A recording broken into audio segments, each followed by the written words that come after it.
గోస వినేటోళ్లకు అలుసా అన్న పండించిన పంట విలువ పట్టణానికి తెలుసా తన వ్యవసాయము మానుకుంటే లోకానికి నడుసాయి దేశానికి రైతన్నే వెన్నెముకని తెలుసా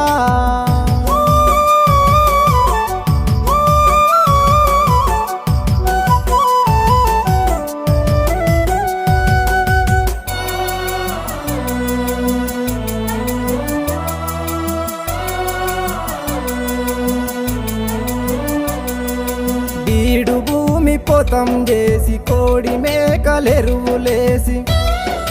వానకాలమొచ్చెనంటే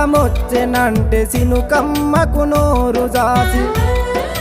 కంది వరి మొక్కజొన్న పత్తి పంటలేయ చూసి